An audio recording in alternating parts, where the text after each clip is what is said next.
Hello everybody. Thank you for joining our webinar on how to replace the SEPAX. My name is Gonçalo Cabrita and I am the product specialist for regenerative medicine and cellular therapies here at Consensus. As you all know, the SEPAX is going to be out of market within 2026, especially due to the in the umbilical cord blood processing market, and this is probably one of the main reasons why you are here, to understand how can you replace the SEPAX by some other technology. First of all, I would like to explain that if you want to pose any questions, please feel free to do so. You can do so by raising your hand at the application that you are using to watch the webinar, and I will get back to you shortly. Okay? So let's start then. I would like to explain you first the principle of blood cell separation, because although this is something that you already know for probably quite a long time now, it is important for you to understand the difference in technology between the SEPAX and the AXP device that will be the alternative that we will be presenting. So as you all know, we have in our blood different types of cells. 99% of our cells are actually red blood cells. And those cells are actually heavier, they are denser. Their average density is about 1.1 grams per ml. Whereas our white blood cells, they are slightly lighter. Their average density is about 1.08. So this means that when we are sedimenting these cells, either naturally or by centrifugation, we will get white blood cells on top and red blood cells at the bottom. And obviously above both of them, we will have plasma when we let blood sedimentate. The thing is that some of the white blood cells have a density that is very, very similar to the red blood cells density. As you can see from our graph that I'm presenting, eosinophils, for example, have a density which is overlapping with the density of red blood cells. And thus, we cannot separate these cells easily. So, we have one of two approaches. Either we want to separate all white blood cells, but if we want to do so, we will have some red blood cells, let's say, contaminating our final separated cells. And we have the other option, which is basically okay, I want to get rid of all the red blood cells, but we will do that at a cost. Because that way, if we don't want any red blood cells whatsoever, we will still have to lose about 15% of the white blood cells, which basically are those cells that are basically co-precipitating at the same density as erythrocytes, as you can see in the graph. So, and this is something important for you to bear in mind, any cell separation method which uses only centrifugation to separate cells within blood is unable to get a complete separation, and we will lose either some red blood cells or we will lose some of the white blood cells when we are separating them, okay? So, we first want to present you how the SEPAX actually works, the principle of its separation method, which is basically, as you all know, when we are processing cord blood using the SEPAX, we start by transferring all of the blood from the collection bag to a cylinder, which has a piston that is moving up and down, so that we can actually draw all of the blood from the collection bag to the cylinder. Once all of the blood has been moved into this cylinder is spun. And therefore, by centrifuging the cylinder in this sense, the denser cells, that is the red blood cells, will be pushed against the walls of the cylinder. The white blood cells, which are lighter, they will be staying in the middle, and the plasma, which is even lighter than the white blood cells, will be staying at the axis of the cylinder. So, when we are centrifuging at a very high speed, we get this type of separation, and then the piston at the bottom of the SEPAX cylinder will start pushing its contents upwards. And what is coming out first? It's the plasma, which is basically sitting at the axis. And then slowly we'll get the buffy coat exiting the cylinder. And finally, we will get red blood cells coming out. And this order of exit is important. So plasma first, then white blood cells, buffy coat, and finally red blood cells, okay? So when we are separating buffy coat, which is basically what we are interested in this blood, we are contaminating it with red blood cells at the end of the process, because we are pushing the remaining red blood cells together with the buffy coat, okay? And so this is the technology that you are probably all wondering, how are we going to replace it? Because the SEPAX, I guess, due to regulatory changes, is moving out of the market, and so you all are looking now for an alternative. And that alternative is, at least this is our proposition, is the AXP2 system. The AXP2 system was launched already in 2006, and there is also already a second version of the system which was launched in January 2018. More than 1 million cord blood units have already been processed using this system. It is CE marked and FDA 510K cleared. So basically it complies with the new MDR directive, the European directive, which is intended for medical devices. And it is also compliant with both GMP and GTP guidelines. It is a key part of the thermogenesis product line for cord blood processing. And so we can have a full chain of processing, starting with the AXP device and then moving into the bioarchive, which is basically a system for storage of cord blood units in liquid nitrogen.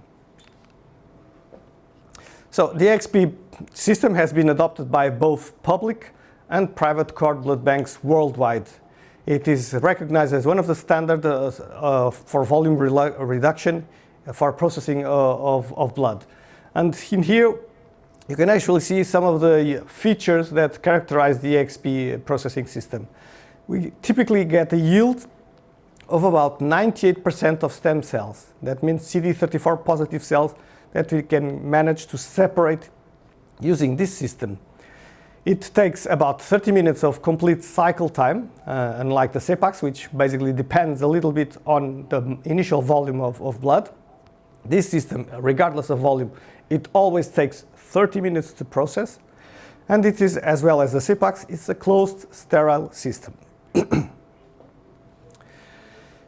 It is, as the SEPAX, it is intended to be used with a single-use separation kit. And so we basically, once we get the blood, we transfer it to this single-use kit, and everything is processed within this closed system.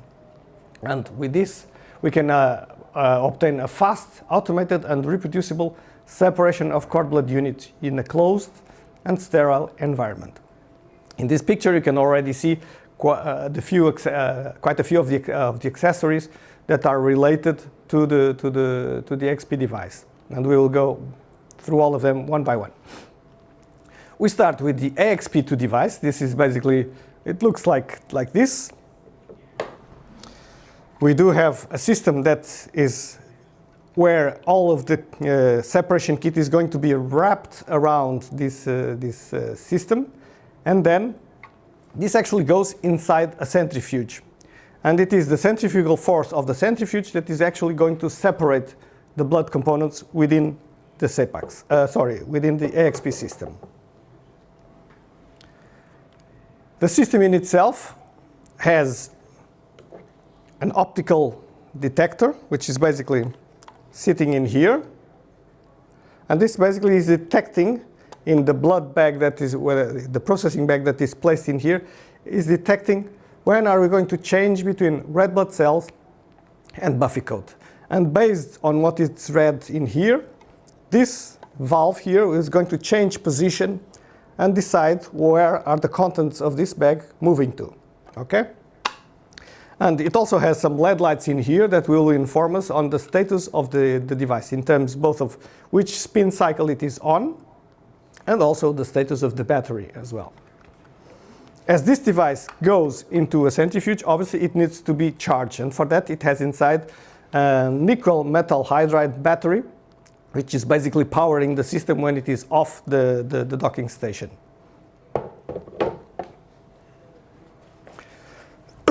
Excuse me.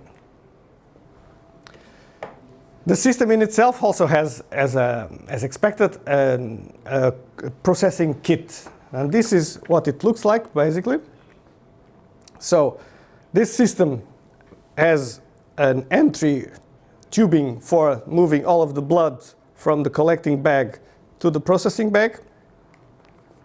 And then this system also has a valve here, which is basically deciding where are the contents of this bag moving to. They can be moving to a red blood cells bag or to a freezing bag, also known as the buffy coat bag, where the cells are going to move after separation. Okay? It also has in here a clot filter in line, so that basically it filters any clots that the blood might have before entering in here.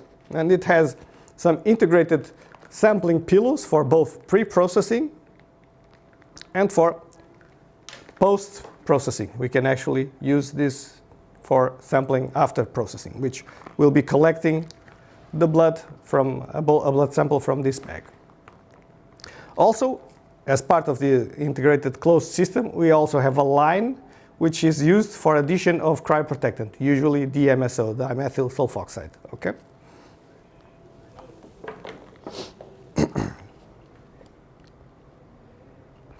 The freezing bag is actually a 3D molded EVA bag, which is basically resistant to cryogenic temperatures.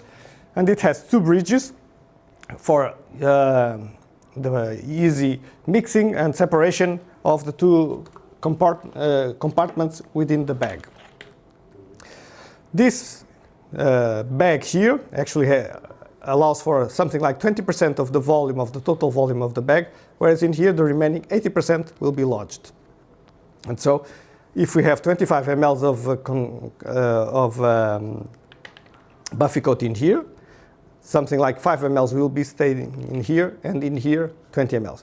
You can, if you want, we can seal these two bridges in order to separate completely the contents of this bag. Excuse me. And obviously the system needs to be connected to a computer for communication of the reports, of the processing reports, and also for charging of the device. And this is the docking station, which basically accommodates, as you can see also in the presentation, two docking slots for AXP devices. So you can be charging two devices with just one docking station. And we can, using these buttons here, we can just decide which AXP device is communicating with the computer in order to either program the device for spinning or retrieving the results after the spinning.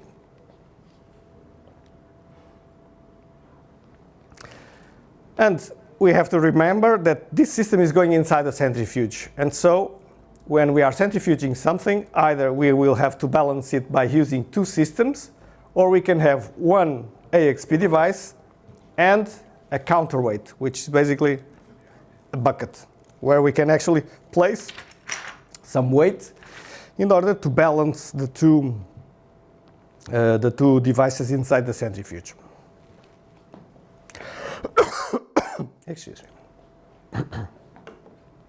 Also, as this system can be used in several centrifuges, there are adapters available for different types of centrifuges, which basically will allow to fit the AXP device nicely inside the buckets and without any vibrations or loose space.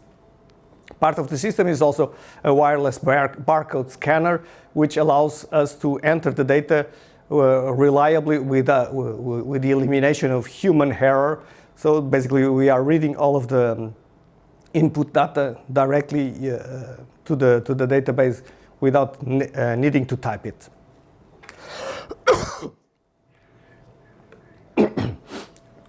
As I mentioned before, the AXP system also has a software, which is basically a database where all of the processing data is going to be stored.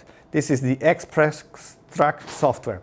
It has a user-friendly interface, and it collects all of the system information. Not only the processes, but also a full database of which centrifuge was used, which AXP device was used, which processing kit was used, what was the quality control that was performed. Everything is stored within the database. And it complies with GMP guidelines, and it also is available, if needed, the possibility to connect different software pieces into one only database, the Express Link software. This is basically the main interface window where you can actually see the 2 spin profiles that we are actually going to be performing with each processing. Excuse me.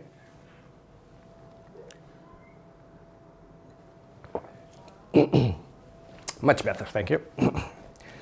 And so, in this place in here, we can actually see input fields in here, as you can see. I hope that you can see my mouse moving. These are all the input fields where we actually input the device ID, it's the serial number of the device, the blood unit, which is basically defined by the cord blood bank, but also the centrifuge identification and also the bag lot number with the associated expiration date.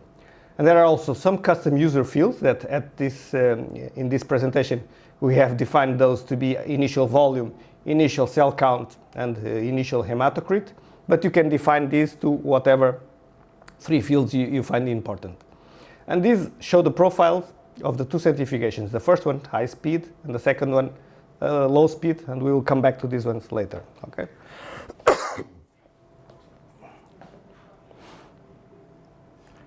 And obviously, in terms of traceability, we can also produce a PDF report, which can either be printed or stored somewhere in your computer or system, so that we can have full traceability and accessibility to all of this data if needed for traceability and quality control purposes. So how do we actually work with the XP2 system? I will show you exactly what happens once we transfer everything into the processing kit. At first, all of the blood is going to be placed inside the processing bag. And this valve, which is at the bottom here, is placed in a closed position, which is basically in a diagonal, okay?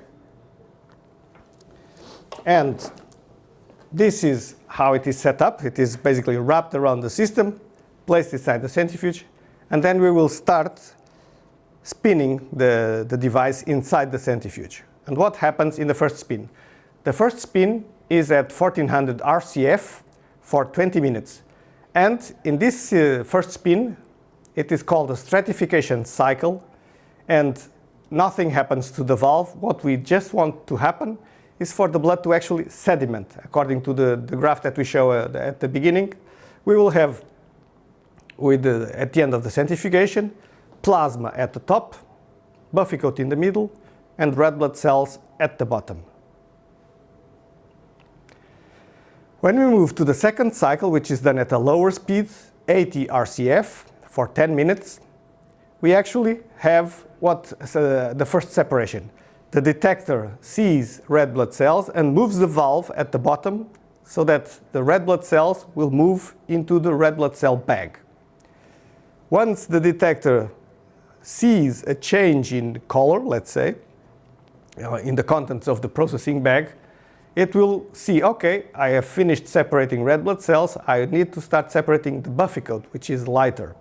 And so it moves the valve to another position, and all of the buffy coat goes into the freezing bag at the bottom. And we can define what is the final volume that we want inside this bag. And for the device to achieve that final volume, plasma is added rather than RBCs. Plasma is added to the final bag so that we will have a bag which has a lower hematocrit in the end than it would have if we were using a device such as the SEPAX. And so this is one of the main differences in terms of processing between the SEPAX and the AXP device. The AXP device, you would top the buffy coat with plasma, whereas in the SEPAX it actually happens the opposite. And this is basically the main difference between the two systems. they both achieve similar yields in terms of T and Cs at the end. I guess that AXP is a little bit better at that. But one of the main differences is definitely a lower hematocrit, consistently a lower hematocrit in the final sample, because we are adding plasma rather than red blood cells. And that's what we can see in this graph. We can have a higher reduction of RBCs if we are using the AXP even without HAZ, when compared with SEPAX, even if we had HAZ, hydroxyethyl starch. And with a manual procedure, it should be even worse. And so this is actually the AXP system workflow. We will have first a preparation of the kit, which is basically wrapping the kit around the device. And then for 30 minutes, we just place the device inside the centrifuge, and it's hands-free process. There's nothing we need to do. And in the end, we just have to remove the device from the centrifuge and remove the kit. I will now proceed to show you how we actually are able to load the processing bag inside the kit. So the AXP bag, the AXP system actually has this cavity at the bottom, which is basically the freezing cell compartment, and this is actually where we are going to load the freezing bag. So this is where we actually start first, is basically by removing the air from this bag, like this, and then we just move the valve into this position, and it assumes this kind of pancake shape. And then we just load the bag in here,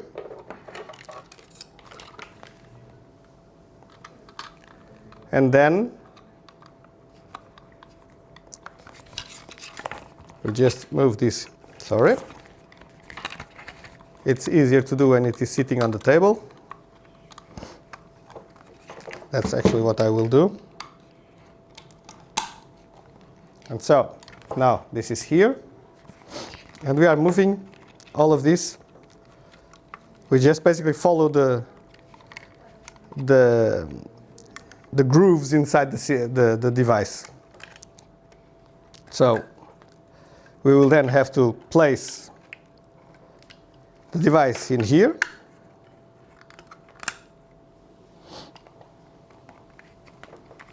like this. So the valve actually goes in here.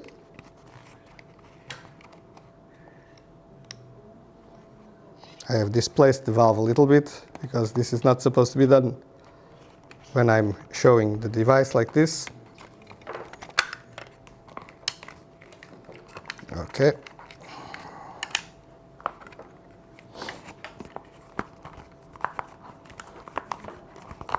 Okay.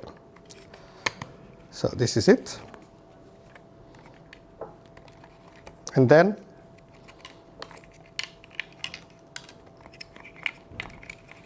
we just click it into place here. And now we will just have to lodge everything in here. This one goes first, which is basically the tubing with the filter for the MSO adding. And this is basically tucked in everything, like this. And now this goes in here. There is also a space in here designed just for placing everything.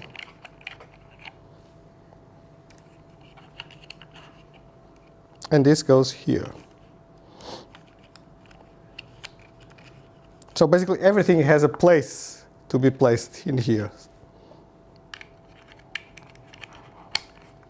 And there we are. We now move the remaining tubing of the RBC bag here around, and here we fit this here.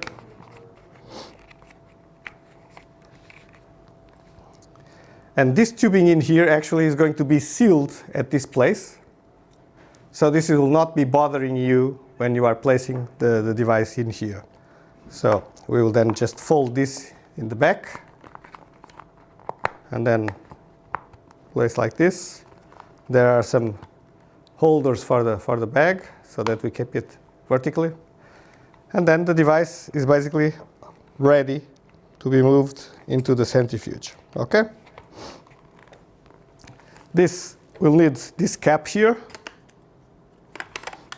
if we are going to use two devices. We may use this in order to balance the weight, because this cap here can be opened and we can place weights in here so that we can balance AXP device with the second AXP device or with the counterweight. And this cap then goes in here and we can just move the device inside the centrifuge. There is a detail here that there is an arrow here that shows where this should be pointing to the axis of the rotor. So this should be placed something like this. And then the device is inside and it is spun for 30 minutes and we are just away from the centrifuge for 30 minutes. We can do something else and just wait. At the end, after centrifugation, we just remove the device from the centrifuge, and basically disassembling is the opposite of assembly.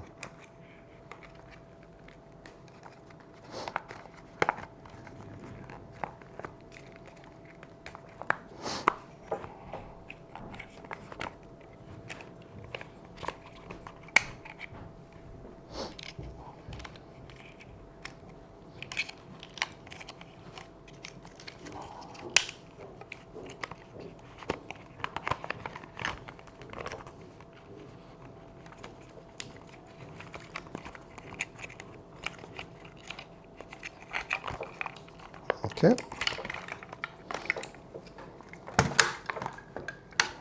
And then finally we just open this and remove the kit. Okay. And then after processing, we will just place it here and it will download automatically all of the data into the PC. Okay. So continuing with our presentation, we can see that in the table we have a preparation step of 5 minutes. As you get used to it, it actually becomes much faster. Then 30 minutes hands-free, and then finally 5 minutes in the end for removing the kit from the device and downloading all of the results into the AXP Express Track software. Depending on the centrifuge that we are using, if it has a 6-bucket rotor, we can actually process 6 units at the same time with just one centrifuge.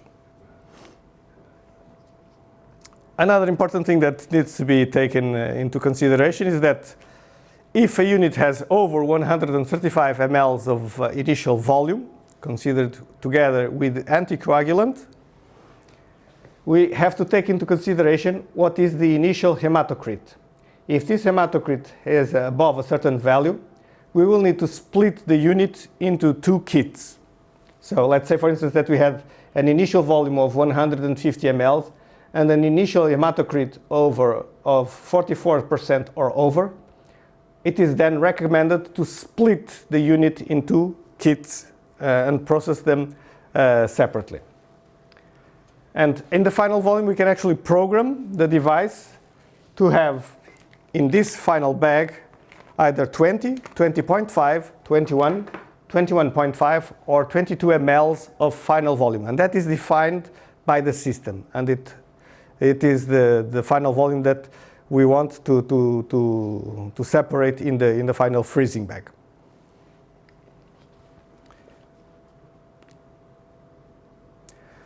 Finally, I would like to present you some results of the AXP system performance so that you can judge how good it is. This is a study that was performed quite a while ago at the New York Blood Bank Center. And in here we processed 20 cord blood units using the AXP device. And obviously, as one expected, the initial volume was quite variable, with an average of 93.4 mLs, plus or minus 12 mLs. But the final volume that we get in the freezing bag is quite reproducible. We set the target volume to be 20 mLs, and we got, on average, 19.7 plus or minus 0.3 mLs of final volume. So quite a very nice reproducibility in the final bag volume. In terms of hematocrit, as one would expect, it has a consistent hematocrit of about 30% in the final bag, which is actually quite a nice result. In terms of cell recoveries and viability, we can see with the same study that we have a recovery of about 85% of the total nucleated cells, as you can see in the graph here, which basically, if we count the cells in the final bag, in the freezing bag, and compare them with the cells in the initial process, we get a recovery of about 85%. We can observe the same in terms of mononuclear cells. In this case, we get a recovery of about 98%. And if we talk about CD34 positive cells, we have about 98, we got about 98% of recovery. And basically with no loss of viability, because pre-processing we had 99.7% viability, and after processing 99.8%. Actually, we even selected for viable cells. And if we measure it in terms of colony forming units, we also have a recovery of about 95% in the final freezing bag. So we now have a question. If we only get 85% recovery of the TNCs in the final bag, where did the other 15% cells go? As expected, if they are co-precipitating with red blood cells, we are expected to find them in the final red blood cells bag. And that's what we see here in this table. We get in the red blood cell bag about 15% of the total nucleated cells that moved together with the red blood cells into the red blood cells bag. The plasma bag virtually has no cells whatsoever. In another meta-analysis reported up until 2015, this is a study of several cord blood banks reported in the literature. We get, in terms of AXP system performance, an average MNC recovery of about 95% in about more than 18,000 processes. When we are counting CD34 positive cells, we get a recovery on average of about 97%, in this case in over 7,000 units that were processed. And we got an average RBC, red blood cells reduction, of about 87.5% in about 1,500 cells, processes that were run using the AXP device. So these are actually quite nice results that we get with the AXP system. Does anybody have any question? You could raise your hand and I will get them to me.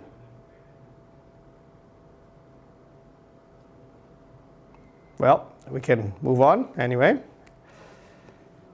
Well, we might take the chance that as we are at it, how can we actually replace the Coolmix? The Coolmix is also a device that was produced by Biosafe as well, as a partner of the SEPAX. And as you might know, it was actually discontinued by Biosafe quite a while ago. It was a device for the controlled temperature mixing of cryoprotectant. So after processing, in the bag, you will have your cells, your buffy coat, and you will want to add DMSO to your cells. As you know, when you add the DMSO to your cells, this is an exothermic reaction, and so it increases the temperature. And that's why we need to cool it when we are adding the DMSO. The Coolmix did this nicely. We basically had a system that would keep the bag at 4 degrees Celsius while agitating and mix for the mixture of the DMSO with the cells, but it does not exist anymore. We do have an alternative, however. It's the Stemix. It's a device produced by Consensus, and it basically operates in a very similar way to the Coolmix. it is a device. We have one here. As you can see, we basically open the device and it looks reasonably similar to a STEMix, to a Coolmix. And in here we basically place our bag. And here we just close this. And we connect this to a syringe pump with the DMSO syringe to be pushing slowly the DMSO inside the mixer. And this has a Peltier element, which basically is also keeping the inside at 4 degrees. And we do have also these two pads here that are moving out in an alternate movement, so that we can actually mix the contents of the bag while keeping everything at 4 degrees Celsius. And this system also produces a graph showing the temperature profile that was achieved during the mixture, so that we have full traceability of the mixture when we are adding DMSO. We will know and we can show to any regulating authority that is inspecting your cord blood bank, we can actually show that we did the mixing at 4 degrees Celsius. There was no overheating of your cells when you were adding the DMSO.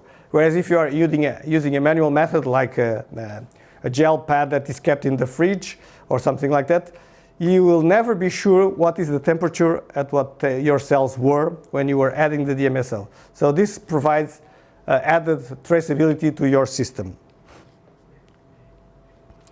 And so these are the technical specifications of the device. Basically, you can set up a temperature between 4 to 50 degrees inside the device, although admittedly you will not need more than 4 degrees. But you can also change the set point speed of the mixing and also the time of mixture. Usually, the process of the addition of DMSO takes between 10 to 15 minutes, depending on the speed and the amount of DMSO that you are adding to the cells.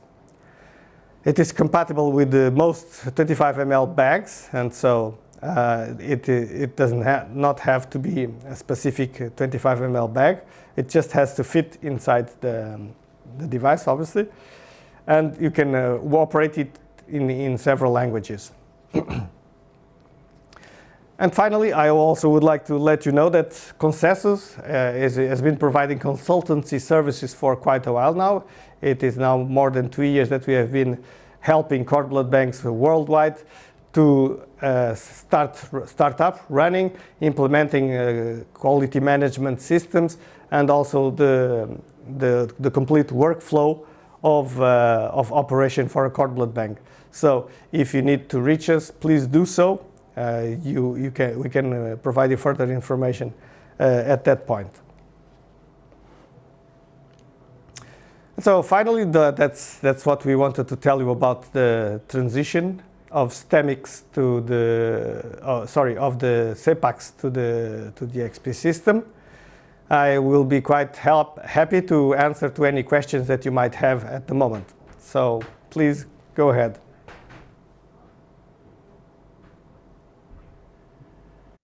Gonçalo, we have a question here. Can we adjust the volume in the pre and post-processing sampling chambers? For example, can I draw exactly 2 milliliters from the buffy coat? For the post-processing sample, well, we can actually, I will have to remove it from here.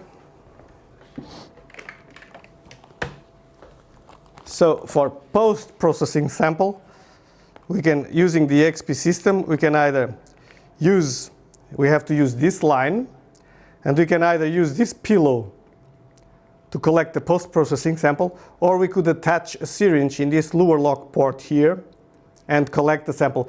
I would actually recommend using a syringe which is more accurate in the measurement of the post-processing sample. So if you actually want to collect accurately 2 mL of final of post-processing volume, I would advise you to use a syringe in this port here.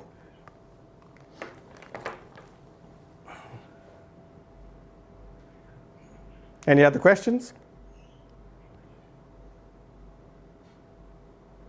Okay, so I thank you all for joining us, and If you want to contact us, you can actually scan the QR code for direct contact, for my direct contacts in the screen, or you can also email us at geral, Geral, at consensus.pt, or you can just basically get in touch with us with all of the emails that you received so that we can help you further. Thank you very much for everything, and have a nice day. Bye-bye.